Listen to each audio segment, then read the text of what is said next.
Welcome back to VSL. I'm Kevin Crone here with Andy Brassman Probasco. Andy, that was a heck of a match we just played. And it was pretty exciting at the end, but I really want to tease out how you chose your deck and how you developed it. I think it's pretty funny that you managed to win that match without putting Pyroblast onto the stack once, I know, which right? is, one of the things that I'm just by default afraid of. So Sure. tell us a bit about the genesis for that deck. Yeah, I mean, I was pretty confident. Building for the VSL is so fascinating, and you've done it even more than I have. It's metagaming is so different, and this was the most extreme because not only did I know who my three opponents were, I knew one deck that they weren't allowed to play. Mm-hmm. And I was pretty confident that put both you and Randy on outcome. Now, you don't want to anyone can surprise you, especially in the VSL.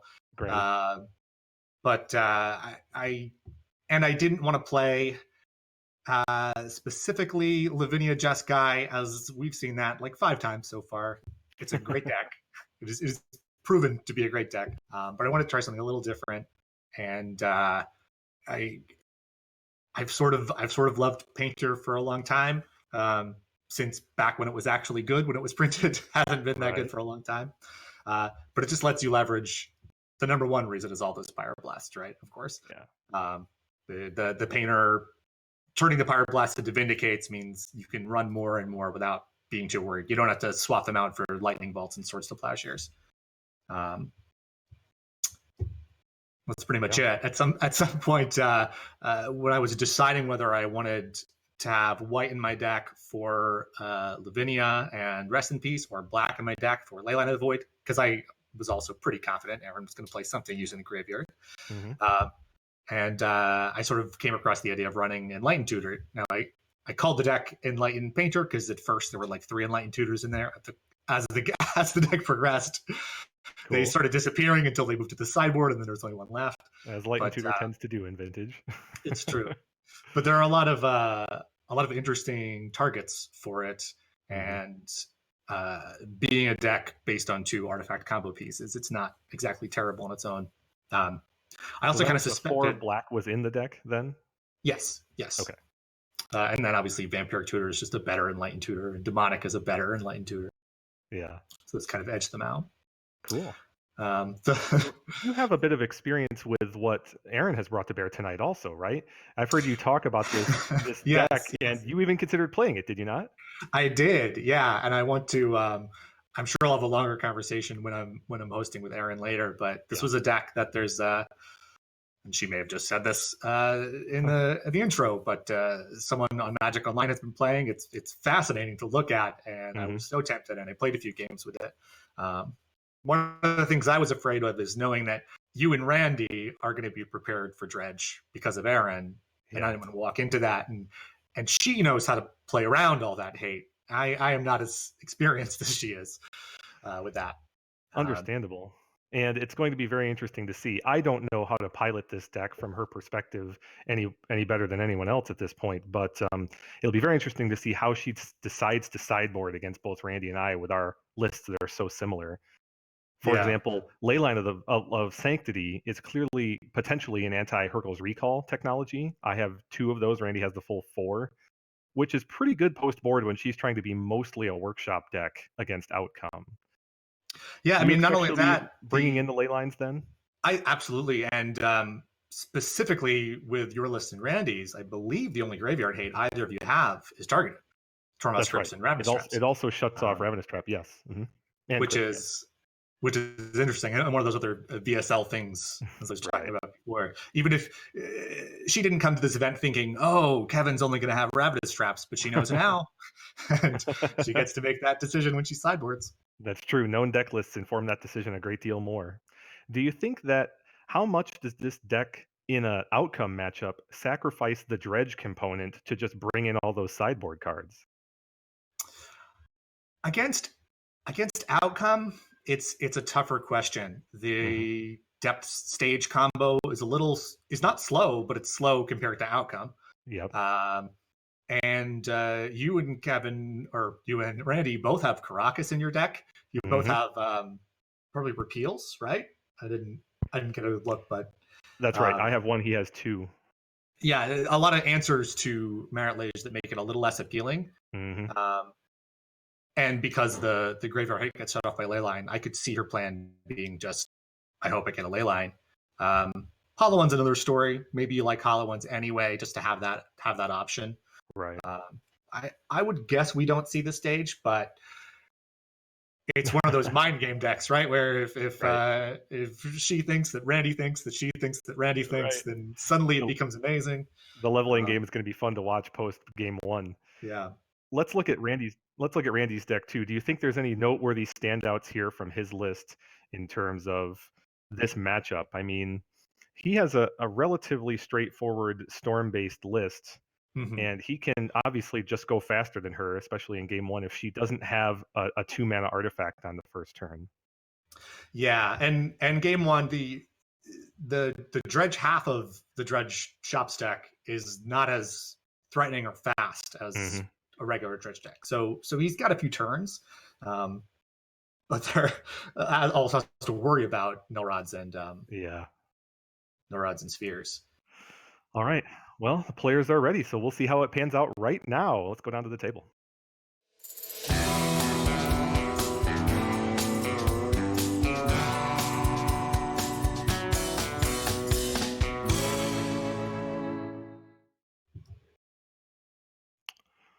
All right, here we have it. Looks like Erin is on the play, and her 7 has a Bazaar, which is one of the thresholds for a dredge list, but I think more importantly, it has Ancient Tomb and 2 different disruptors. Yeah, this This, is kind of a great hand for this deck. yeah, it's very good for Erin. Also, Double Wasteland means she can pick and choose how she wants to interact with Randy's lands here as well, potentially. He wisely plays his island, anticipating exactly that. So one of the challenges I think with this workshop dredge list is that whereas the regular workshop deck would be able to apply pressure to your life total on starting on next turn, basically with some 2-drop creature, probably Mm-hmm. this deck could potentially take a couple of turns to spin up some threats, giving Randy more time. Yeah, there's just less density of dredgy cards. Aaron Hmm. could play the Bazaar, activate it for 4 turns, not see anything. Yeah. Um, Let's see who but that favors here. Randy has 2 main deck Hercles and 2 main deck Repeals, so he has main deck outs to this Null Rod and mhm. eventually this Sphere of Resistance. And he has 3 lands in hand, but unfortunately, I believe looking at his list, yeah, Randy only has he has 2 islands, so he can get up to 2 mana and keep it, but Aaron's Wastelands are going to have work to be done here pretty soon. Yeah, so Randy plays out those artifacts last turn, even though there's a null rod in play. Hmm. I'm assuming out of fear of Sphere, which is exactly what happened, which is nice. Also to Um, enable Academy that is in his hand. yeah, if he holds on to those and then a Sphere comes down, the Academy is Hmm. not going to be that exciting. But this way, worst case scenario, it's a Dark Ritual. Now this is interesting. Him playing this Academy here doesn't enable Paradoxical Outcome. It's only like a 2 mana ritual. I'm kind of surprised to see him disrespect the potential wasteland so much, given how valuable this academy could Mhm. be. I got to say, if I were in Randy's shoes, I would be very tempted to just say, she has a Bazaar and a Tomb and a Null Rod and a Sphere. There's no way there's a Wasteland as well, right? Well, that's But true. You are tempting fate with that approach. we know Now he we would know have that's had the to break case. a fetch first in the face of Sphere in order to cast that brainstorm. So it would have been not entirely maximizing it, but he still had 1 fetch after. I think I Mm-hmm. would have fetched out my other basic island in this context, given that he has 1 more fetch available. Yeah, if there's just the 1 fetch and you wanted to wait to shuffle something away with Brainstorm, I would understand that, but Hmm. um, it is risky. How much credence, if any, do you give to casting your threats in this workshop dredge list? Well, there's not most of the threats are colored mana, right? I don't know. Yeah, so the main deck Uh, land package, now that I look at it, can only produce green and white and black. It can only produce Abzan colors, save for Black Lotus. So yeah. there's only 1 card in the deck that produces blue mana that could cast that prized amalgam. Mm-hmm. Oh, here we get some blood gas. That was timely for Aaron. And of course, she's able to save Wasteland for Academy with another one back, potentially a third one in the form of Petrified Field, if she deems it necessary. Now, this is a serious clock for Randy. Not only does he need to find Hercule's Recall in order to really have an effective plan here, but he also needs to find the mana to cast it, which requires at least one more land than what he's got available. Yeah. Definitely Again, not I would have fetched a basic island the there. basic. Yeah, not planning for even more wastelands. So it's a little deceptive to look at Aaron's list and see one strip mine and two wastelands. It makes me think, okay, she's a little light on that package. But then there's those two petrified fields doing double duty. And sure enough, she has one in her hand here. So she has access to full 5 waste effects during a single game. Yeah, Petrified Fields maybe even a little more flexible in this list than it is in a regular dredge list because of that. Yep, exactly. So Randy found one potential solution in the form of repeal. Costs 3 mana to remove either of those threats. You have to believe it would target a Null Rod, but here he is going to be punished again for fetching a duel. Yeah. And now he's probably kicking himself, thinking, yep, I I ran the risk and got punished. So 6 cards in his graveyard plus this fetch land means he can put Dig Through Time onto the stack. Yeah, no, at this point, a dig would be, I guess, basically looking for lands. Yeah, I would say so. A dig for double land gives him access to repeal on Null Rod next turn, which may give him a plan. Well, the sphere is going to make that cost 4 mana total, right? Oh, you're absolutely right. Sorry, I was miscosting repeal in my head. Yep, That's he going to needs be 2 more tough. land drops to exercise that repeal. So I need to revise my suggestion that it feels now like Dig needs to find a land and Hercule's Recall. That's true. That would That's what still he that'd be needs. pretty strong. Mm-hmm.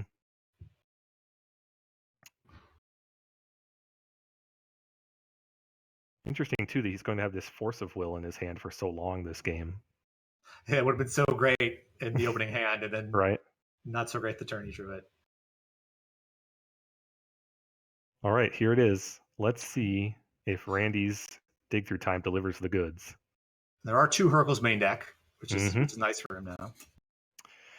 He also has a handful of ways to search for a Hercules via tutors, but he doesn't have the luxury of doing that this game.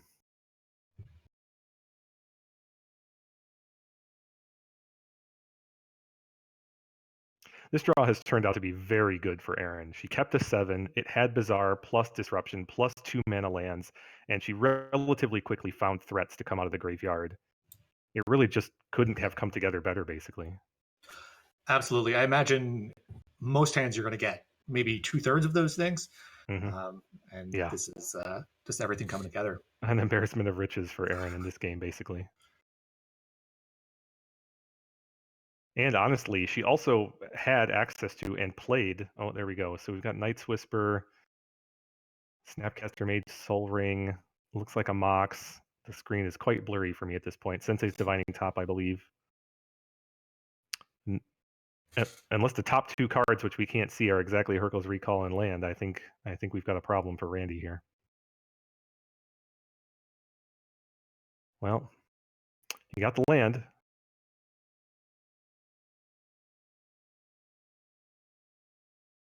Playing out the Mox is an act of optimism. He could still top deck Hercule's Recall next turn, which would cost 3. He would have access to 4 mana. He would be able to. Yeah, I'm not sure. He'd be able to outcome for 2. I think he's got to lose the pedal, so it's not. He would have exactly enough. And Yeah. he would have exactly enough, but it'll only be an outcome for 2, and not a good one either. Picking up a Sapphire and an Opal, there's a good chance the Opal doesn't make mana on the way back down. So he would have to get a pretty spicy combination of cards off that 2 in order for it to really pan out. Mm-hmm. What does a Tinker do here? You can cast the Tinker and block one of the creatures. He's going to start his next turn at 2. He'd be at 2 life when putting Tinker onto the stack. It wouldn't Okay, so that wouldn't be enough. You need one more life for that. Oh, plus Aaron gets another Bloodghast this turn, thanks to Bazaar and a land in hand. Yep. And to me, rarely seen Bloodghast with your opponent under 10 life. Probably right. happens more You're than right. I realize, but I don't see that happen too often. That brand new Bloodghast gets to attack right now. You're absolutely right. Which is interesting even interaction cut Randy here. off of a mana. Yeah, absolutely.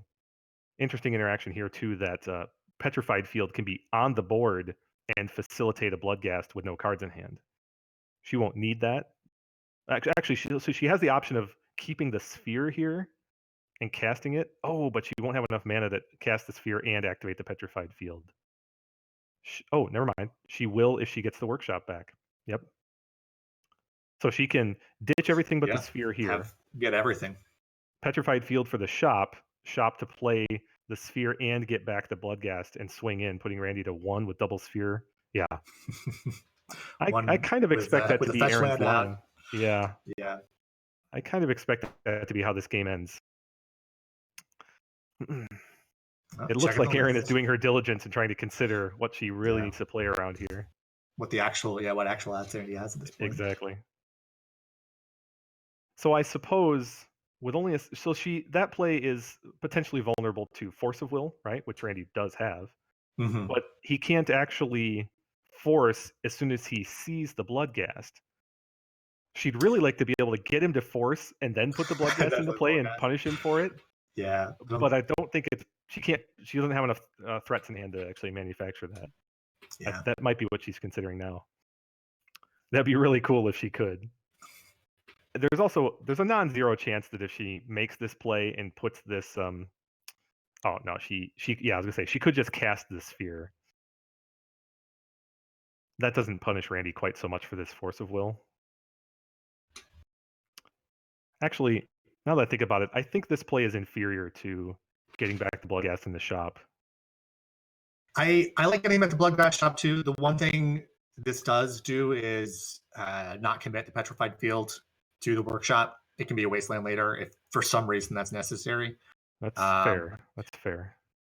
I don't think Randy has any outs that would survive the other play, but if he does, then having access to that extra. Well, so this way he's going to be at 1 either way after attack for 5 and fetch land. Mm-hmm. I would expect Randy to fetch on Aaron's end step because he wants to thin. He can only account for drawing exactly Hurkyl's Recall right now. Yeah.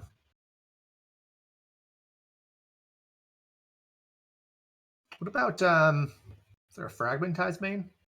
No, that's not enough. There is not.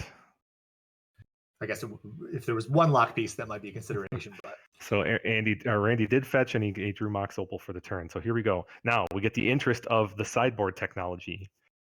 Randy quickly bringing in the rest of his Hurkyls and Karakas. Aaron takes out ley lines and some dredgers. Oh, here it is, Andy. Here it comes. All right. There it is. She's in deep. Now, Thespian Stage Dark Depths is in. Definitely advantage here is almost or completely blanking any kind of graveyard hate. Which is nice. Randy is bringing in Fragmentize. He's probably expecting the ley lines, but also just in general the utility of Fragmentize in this matchup. Mm-hmm. Oh, he just made one agonizing cut, which I feel bad for him, and Preordain. That always feels bad. Still considering it. Top yeah, top. Okay. Top is a worse Preordain in the face of a 4-0 Rod deck. You see the repeals staying in. They're pretty multi-purpose in this kind of matchup if he can make his mana work. All right, here we go. Aaron's opening hand is going to be pretty exciting. All right, what have we got? She has the entire combo for Depths. Wow, what a great hand. So that's, turn 1 sphere, turn 2 sphere, turn 3 Merit Lash. Incredible. Incredible. What an aggressive hand. Look at Randy's hand. Triple Hurkyl's Recall. When it rains, it pours. He's on the play and he's got Probe, so we can't see one card from him. Oh, either he mulligan. Oh, he must have mulliganed. He's scrying. Yeah. Okay. Okay. So he's scrying and he sees Monastery Mentor, which I think you have to bottom at this point. Yeah, sadly. This is a rough keep for Randy, right? I mean, he's got Force of Will for the first sphere. That's nice. I But think he's yes. agonizing getting that second mana source for the Hercules. Yeah. So much depends on how you think Aaron sideboarded. That's a good point. How great is Hercules right now? Hard to know. Yeah. You have to anticipate some number of hollow ones also from her. Yep. Right or wrong, you have to anticipate it. Oh, for sure. It's also worth noting that Hercules Recall costs 3 under a sphere, which it looks like it will this game, depending on how things change. And Randy's about to see and know that, which is unfortunate for him. Mm-hmm. Better to know it than to not. Now, Erin's hand is not perfection at this point. She does have 2 apparently unusable / uncastable cards. Oh, Randy kept the Mentor? Fascinating. Absolutely So fascinating. What an now, aggressive play by him. yeah, I mean, obviously the mana doesn't make that look great, but Mentor is not the worst threat for him to have given given Aaron's plan. Just to get any threat on the board and race. Oh my. Oh my, that Caracas draw changes a lot. A lot about That it Aaron's plan this does. game. Now, this sphere is still going to resolve and sit there and mess up Randy's plans, of course. But that Yeah. Caracas means Aaron is now reevaluating her long-term plan. She drew Riftstone Portal, Petrified Field. Not very good interactions for her at this point, but she's only 1 Bazaar or Wasteland really away from those cards becoming much better. Mm-hmm. Oh, Lotus Petal. Well, that helps. That helps. Lets Randy cast a Hercules Recall in a pinch. And potentially this Mentor. Yeah. Interesting conundrum here. Yeah, Randy was debating, do I tap this Caracas? Can I be punished for having a tapped Caracas on her turn? I think the answer is no when neither half of the combo is in play. Yeah. I don't think there's any Yeah. risk there. But just like Randy, I'd be thinking that for a while. Right. I would have to double check that one in my mind. If her list had Time Walk, then it would be possible for her to be punished. Oh, Tendrils. Mm-hmm. Such an awful draw. Yeah. He wishes he could have scried that one to the bottom earlier. Still, Randy's got to feel like he crested a wave here, right? He can cast his spells. He's defended, to at least to a degree, from Merit Lage at this point. It's tenuous, given the fact that her list does have 3 Wastelands. But this is an example of where the reduced Wasteland count punishes Aaron, because she's drawn a Petrified Field, which is not, in and of itself, a Wasteland. And this draw would be so much better if that field were a Wasteland. Yeah. No doubt about that.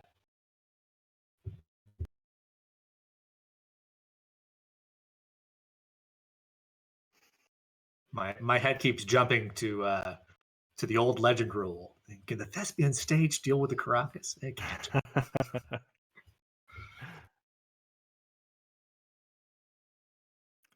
It looks like I've got a little bit of a delay on my end. Are you seeing Randy still sitting with a Mox Jet? Yeah. We're back to Aaron's turn, so he decided not to cast it. Very interesting. Oh, Randy will be maximally punished for that choice. That's true. Unbelievable. Now, well, now he can still put a Hercules Recall onto the stack. It's not. Yeah. Not dire.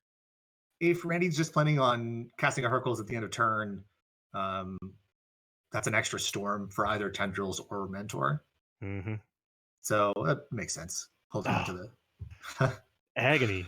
He has drawn Force of Will at such bad times in this match already. Yeah, honestly, at this point in the game, like after the third turn, I don't think you want to see Force of Will ever again in this matchup. Everything else that Aaron can do is all lands. That's true. She has a lot of uncounterable threats. She's just dying to draw a Bazaar here. A Bazaar would facilitate so much for her. Did this list at some point have access to Urborg, by the way? I think the list that I tested did not. I have to feel like that was an element of testing for this list with these threats like these. Yeah, well, lets you cast the Blood Gasp, but the Amalgam's still difficult. Agreed. But if she had access to Urborg in play right now, this would be a much closer game. Oh, She would be clocking Randy for 4 a turn already. hmm Randy continues to be punished for not having played that Mox Jet, drawing Force of Will and now Mox Opal. yeah. 2 cards he wish he could be casting right now.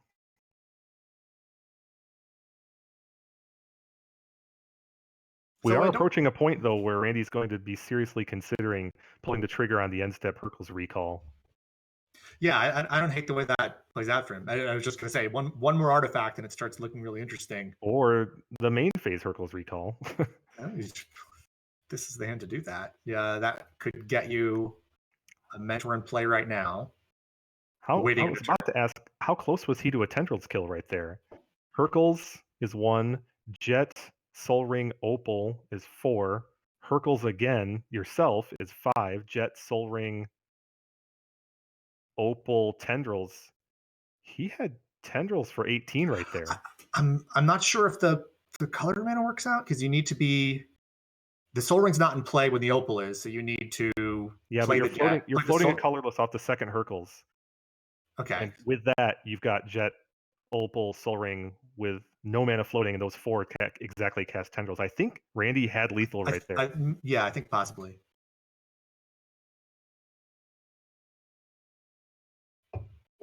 This Null Rod, I mean, now that Randy has the 3rd land, though, again, we're just back to the stalemate, basically.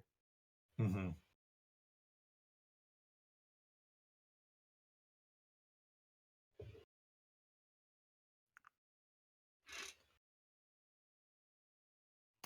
Erin is basically drawing every land that she does not want to draw. She wants to draw Wasteland or Bazaar of Baghdad right here, and she's drawn everything but.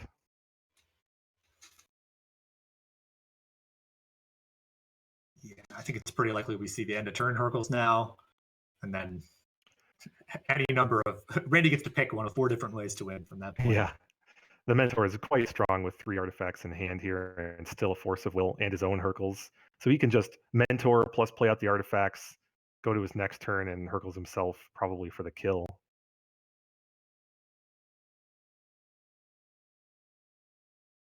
There's an interesting element here, and that is he can't afford to tap his Caracas going into Aaron's turn. Correct. So he must be careful to cast the Mentor and any subsequent tricks without tapping Caracas, or at least leaving it up going into her turn. It's a tenuous balance on this game, thanks to the presence of that Caracas. Erin looks like she'll have 8 cards in hand. Yep. She has an opportunity now to discard something she's been dying to discard. I would discard a Bloodghast if I were her, I think. Yeah. Yep. So she capitalizes on that opportunity. Okay, Underground Sea was a very generous draw for Randy here. Because now he can cast Mentor without breaking his pedal, which he'd really like to do in the face of a future Hercules targeting himself. Which is probably not actually what's going to happen, though. I predict, given all the cards he just put back in her hand. Yeah, might want to hold on to that. Yeah. Though with all these pretty good I on mana guess now as well. he's going to Really pass the good to turn win. with 3 monks and just Hercules Force. You don't need to force any of the artifacts that Erin has in her hand at this point, do you? You don't need to. Depends on whether it's going to go. You can't Hercules yourself and recast everything if there's a Trinisphere in play. But I don't know if that it needs to do that. You can Hercules yourself pooling, looks like 4 mana, 5 if you count the Caracas, and replay Soul Ring into a Mox. You can play 3 spells on your next turn, even in the face of Sphere plus Trinisphere. Not in the face of Null Rod, though. The Null Rod is the thing that really prevents that. Yeah. Randy is now considering. Okay, yeah, I thought he was considering whether to play the Opal just in the face of what he knows is about to happen from her hand, but he chose to make more monks. hmm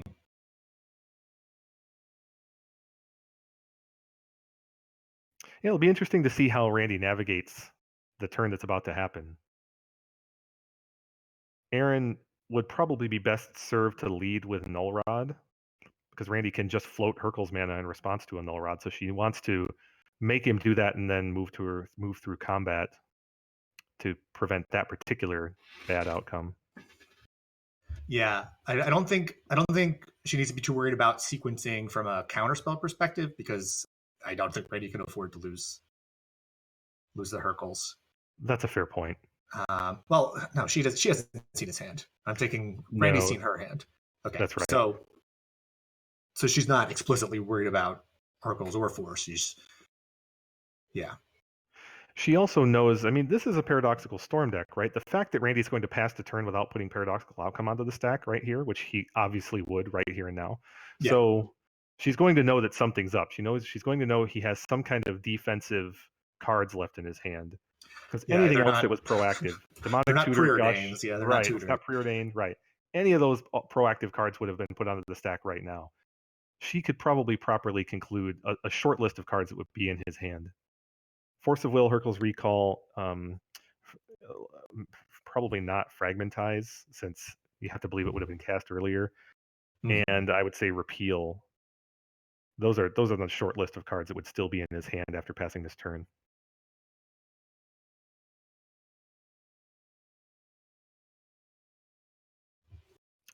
I think Randy is. Yeah, Randy was considering the benefits of Herculesing himself right here.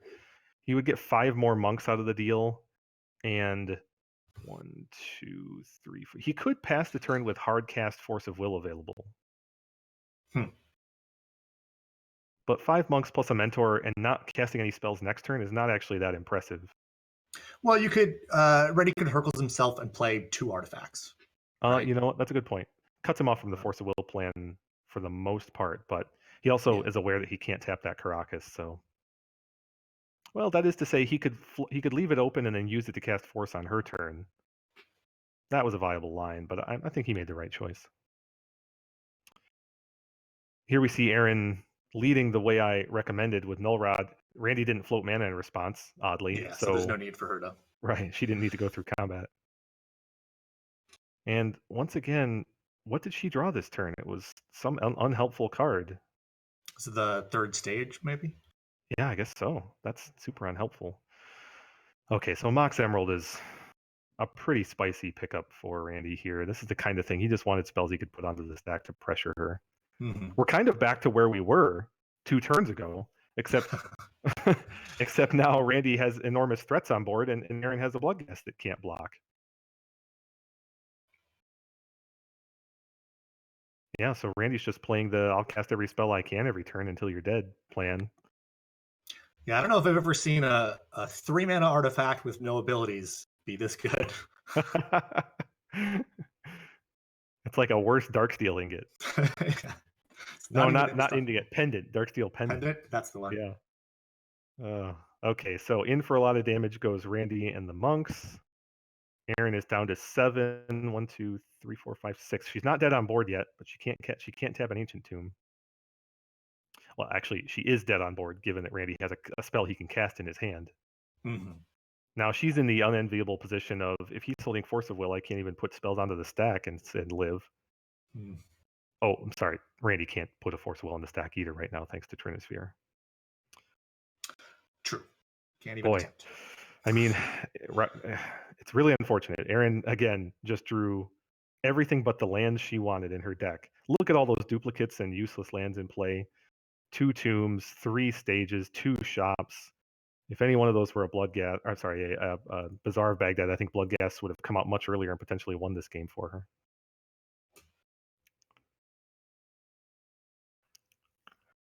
Right on schedule, the titular card. Now Randy's thinking, do I get punished for any sequencing here? And I think the answer is pretty much no. Given that she's not playing Pitch Dredge or something crazy, she doesn't actually have any way to interact at instant speed aside from what's on board. There you have it. A very interesting and protracted game brought to you by this Bazaar deck. Yeah, I think we got to see both the great strengths and the great weaknesses of that deck in that game, because she slowed down Randy so much, so many turns, in a way that a Dredge deck wouldn't have been able to do. But having no kind of deck manipulation or counters, the single Caracas just bought a huge amount of time. Absolutely. Well observed. Neither player appears to be making any adjustments here, unless I'm missing something. But I think they're both, yeah, they're both very carefully considering whether they're meant to. It's a completely apt question, and I don't blame either of them for being very considerate of the matter. So here we go into game 3. Let's look at Aaron's draw. There's a 7-card hand with Bazaar, and she can cast the Sphere also. Wow, she has just had fantastic openers. And turn 3 depths if it comes together that way. Unbelievable. Look at that. Let's not forget, the only reason that game 2 went on for as long as it did is that Randy simply top decked Caracas. But this game, Aaron has access to Bazaar. She's that much more likely to find either additional threats or Wasteland. So Though I will say, with no null rod, null rod's the scariest of the threats. Mhm. Randy has the ability to build up mana over a few turns. A good point. And he takes that line here, given he has Academy in hand. Oh, Trinisphere does a decent Null Rod impersonation in this match, though. Yeah, that's going to go a long way. Wow. Interesting. Also of note that Aaron just took a turn off her own clock to play Workshop there. I don't think it's the wrong choice, but it does give Randy one more turn of the stage depths combo not being in play. Yeah, I think that's Oh, pretty disciplined of her. Actually, I would be really tempted to try to get one more turn on the depth stage, but I think she agreed. realizes the Trinisphere is going to buy more time than it costs. Critically, Randy just drew Repeal. As the cards stand right now, Repeal is an out for him to this Merit Lage. Yeah, for people who haven't played with a lot of Merit Lage, while Dark Depths and Thespian Stage does make a 20/20 indestructible creature, it has a converted mana cost of 0, and Repeal Yep. is And the it's best it's removal gone spell ever forever. printed. Just Yeah. exile, destroy a land, exile a creature, draw a card, 1 blue mana. And right. And in this list, the depths combo is not repeatable like it might be in Life from the Loam lists. Mm-hmm. So Randy's taking a bit of an aggressive line here. Oh, but he's got another bat land to back it up. So he's going to put this Mana Vault into play, which will make his Academy just that much better, like we saw in game 1. Yeah, and you do have kind of that extra half turn against the lands combo because even though Aaron has the mana to make it next turn, she's not going to. She's going to wait until the end of Randy's turn because of summoning Right. sickness.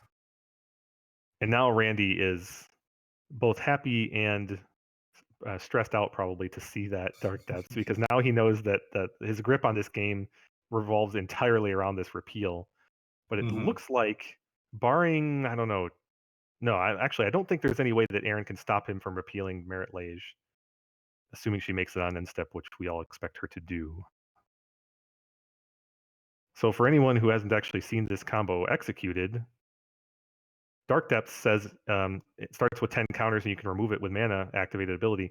If it goes to the graveyard with no counters, you make Merit Lage. Thespian Stage here is becoming a copy of Dark Depths. The land is legendary.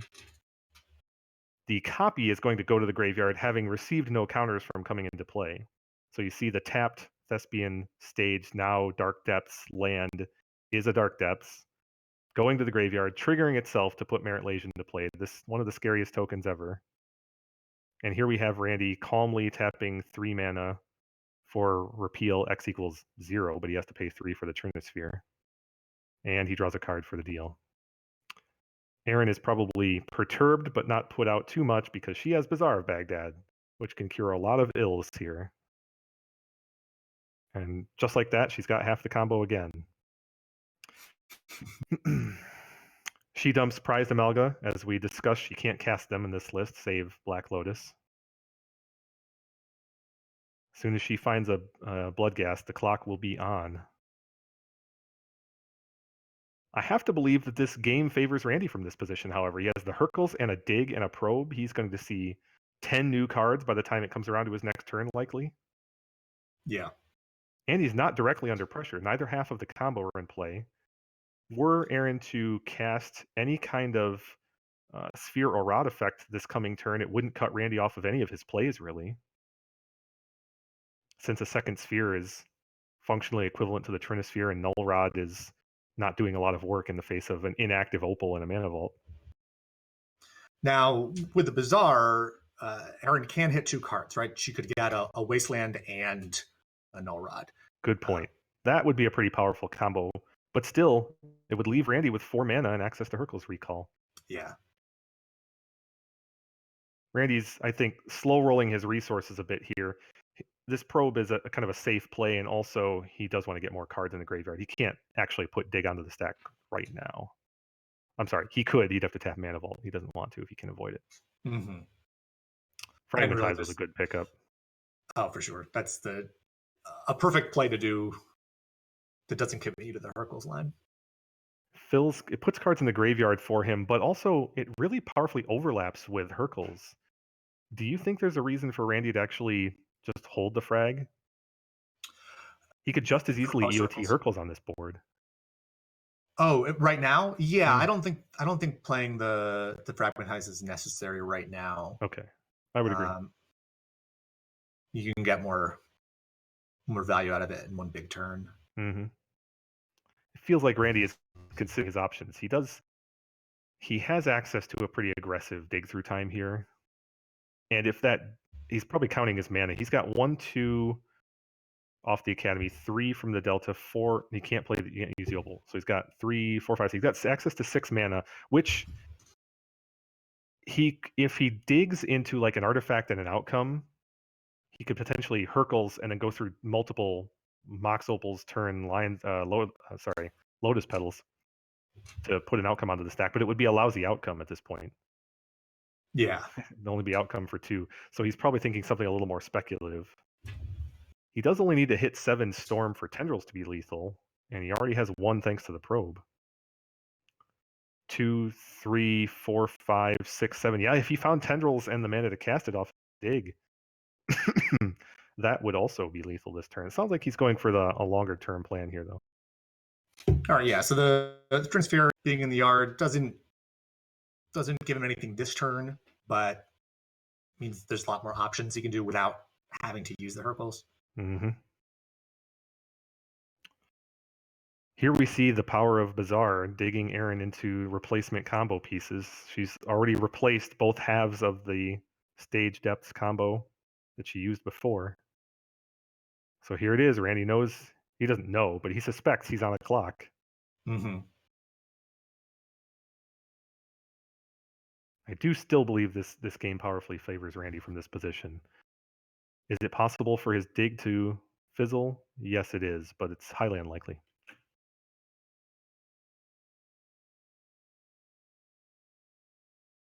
Yeah, without that Trinisphere, paying 2 mana for a Ponder seems fine. Mm-hmm. It's not as upsetting as it was before. He wouldn't mind to find, say, a Monastery Mentor here. That'd be a nice addition to the board. True. Come on, Randy. Show us the cards you're considering.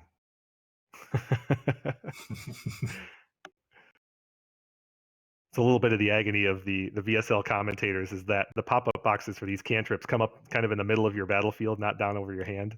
It's properly designed, of course, that way, but it means for every other use case, but right, not for this one. I try to, when I'm playing, I try to be good for the audience and drag my search boxes like this down into the hand area. When Erin went to sideboard, especially game 3, it occurred to me, this is one of those things. Her deck is something that really gets lost when you play on Magic Online. How fun is this deck in game 3 when you go to sideboard? You just take 15 cards from your deck to stare at your opponent, pulling them out. What did I do? You don't know. But in this, be anything.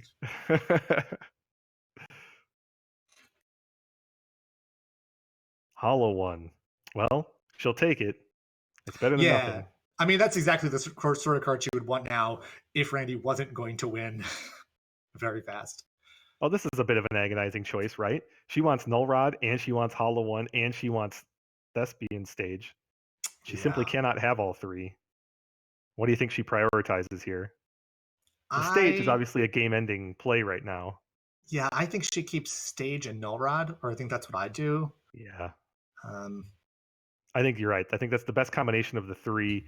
It has the best odds of both disrupting Randy and ending the game. And conveniently enough, she has exactly the mana to make that play between Workshop and Ancient Tomb. Mm-hmm. Though it does lose to another repeal where the hollow one would not. Yep. It appears as though Randy is simply, I mean, he pondered into Yawgmoth's Will. We don't know if he shuffled or not, but it's pretty textbook that he's going to Hurkyl's Recall at the end of this turn. Probably not Dig Through Time, given Yawgmoth's Will. Mm-hmm. Although I guess he could use Yeah, how Mana much Vault to be mana? selective about it. Which is kind of like drawing a card for each mana you spend. Yeah, well. Yeah, interesting. You almost will let you replay the 3 opals. Well, there's still no third artifact. Nope. So I think Randy actually has an interesting choice here because he could dig right now. 1, 2, 3, 4, 5, 6, 7. He could dig with only delving 2 in response to this Null Rod and very easily untap with Hurkyl's into Yawgwill. And I think that's actually something of a tempting line because it means he's delving away 2, yes, and he's tapping his Mana Vault, true, but to be perfectly honest, the odds of the dig not finding a regular old Mox to enable all of the shenanigans you just described is pretty low. Mm-hmm. I think that line has a very high chance of succeeding. But he can just play it a little safer. He sees the new stage depths combo in play. He knows he basically has to go for it next turn. Yeah. So it sounds like he's opted for EOT Hurkyl's here.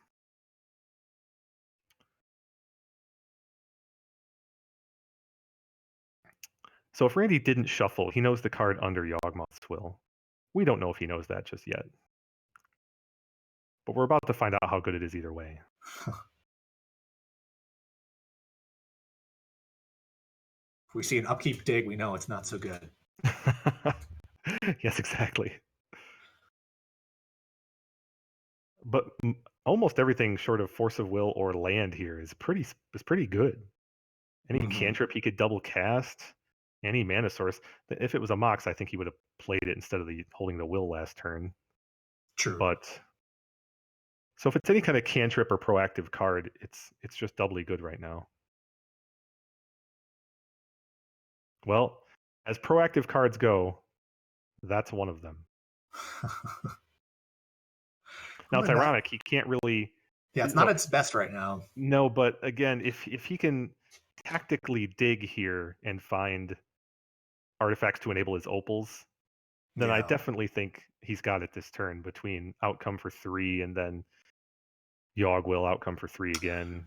Or honestly, more. yeah, and with that outcome there, that's the best thing. Nothing in this graveyard is better than outcome is. It's going to be able to cast that twice anyway. To your point now, it looks like Randy's doing the calculus of, okay, every mana I put into this is one that I get back basically with Yawgwill. Interesting tension. He can safely delve away land, I think, and fragmentize.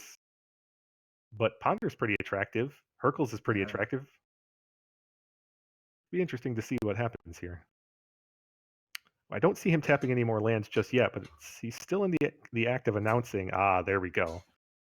That doesn't surprise me. There you go. Okay. Keeping blue cantrips. Hoping to dig into just a regular old Mox here. So it's a repeal, a ponder. What's the third card? Or the card in the middle? Gitaxian Probe. Oh, okay. No, that's pretty great. Yeah. Well.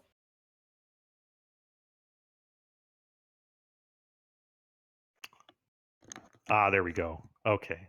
So double artifact means this is not deterministic, but this is a very high chance of success for Randy here. He has the ability to put this outcome onto the stack without tapping his Academy, which is quite nice. You always like that. And looks like he's leaving himself access to black in case he finds Demonic Tutor or something similar, or just to feed this will. Okay, Monastery Mentor. merchant scroll. This should be academic at this point. Mm-hmm. At this point, Randy's biggest enemy is some kind of misclick or decking himself. True. Though now he's trying to consider, what's the best way to do this to maximize mentor? At which point he might conclude that there's basically no way to do it wrong, given that he's going to end up Yawgmoth's willing. Assuming he puts mentor onto the stack prior to Yawgmoth's will, which is pretty easy to do, there's basically no way he doesn't end this turn with a zillion monks. Now, granted, he has to win this turn, or find access, or find Caracas, or repeal, but he's already drawn Merchant Scroll. So he has repeal on tap. Actually, doesn't Randy, I don't think the game will come out this way, doesn't Randy get to play repeal during his own end step if Aaron makes it end of turn from his graveyard? Yes, absolutely. That's a good point. And then Aaron can't wait until her own turn, because then it'll... Now, that's funny. The game's he'll find a time walk or something before then. That is a interesting way this could go down. That's funny. I don't think I've ever seen that interaction before. It's always enjoyable when we play VSL and see these interesting combinations of decks and gameplay that we've never seen. I'm sure someone in our audience has seen this interaction before in some derivation or another, but it's new to me.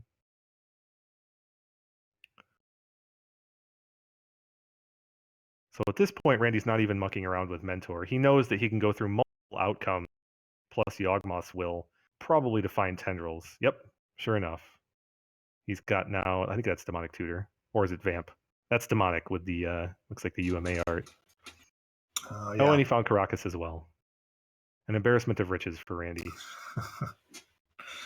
And he knows exactly the two cards in Aaron's hand, having put them there himself. So now the only question for me is, will Aaron make Merit Lage in response to Tendrils just for style points?